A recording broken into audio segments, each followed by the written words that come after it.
have you here. The Gospel of Wealth. That's the title for this film. The Scottish American Andrew Carnegie needs no introduction because of his legacy of radical philanthropy. Born in Scotland as a poor boy, he made excellent use of his family's immigration to the United States through hard work on the Pennsylvania Railroad. Starting out as a telegraph operator, he rose from rags to riches, literally, earning what would be billions of dollars today from his steel empire. Nothing unusual so far. Here is the most interesting bit that makes this story part of a homily, part of a sermon. Andrew Carnegie worked very hard to distribute all his wealth in his lifetime for maximum benefit to the community, to the human family. He built and opened over 3,000 libraries in the United States and 250 libraries in the UK. For instance, he used the last tranche of his money to buy a summer home in Massachusetts, where he died in 1919, almost penniless, nothing.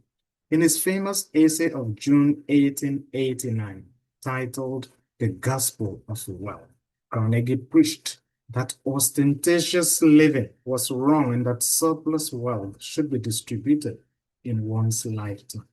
The Gospel of Wealth includes one of Carnegie's most famous quotes: "The man who dies thus rich dies disgraced. The man who dies thus rich dies disgraced." His message continues to resonate with and inspire philanthropists around the world today. But Carnegie's message was not his message.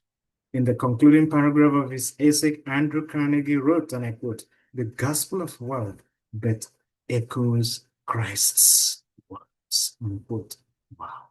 Please reread this Magna Carta of philanthropy for yourself and see how he ends with the words, "gates of paradise."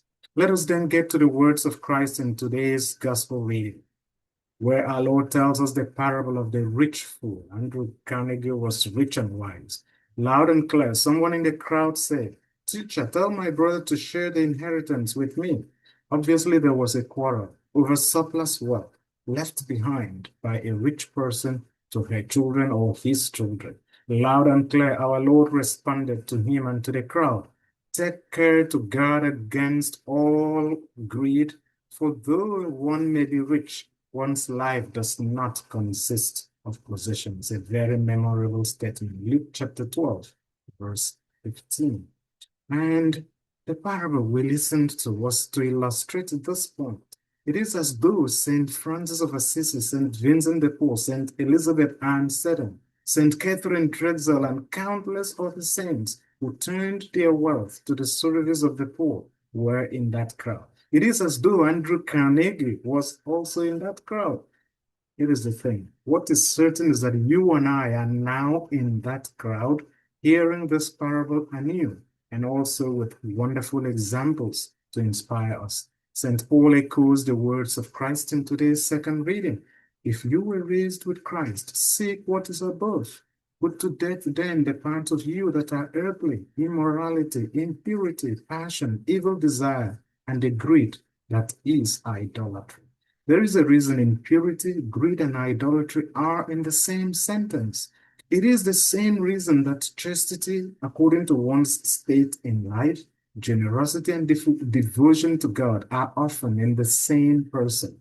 The patron saint of philanthropy and racial justice, St. Katherine Drexel, typifies, for example, this coming together of virtues. Like the case in today's gospel reading, Catherine's father, Francis Drexel, a Philadelphia banker, left his children $15 million to inherit. Katherine could have quarreled over the inheritance like the man in today's gospel reading.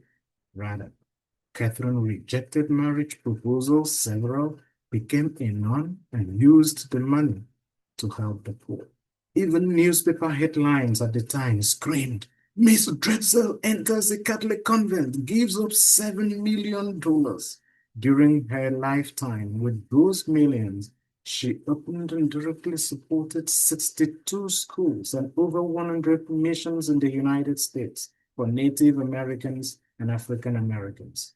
Her crowning service of love was the establishment in 1925 of Xavier University of Louisiana, the first predominantly African American Catholic institution of higher learning in the United States. Sisters and brothers, you and I may not have all the millions to give up, but we can at least ensure that wealth is not overvalued to the detriment of relationships with God and with fellow human beings.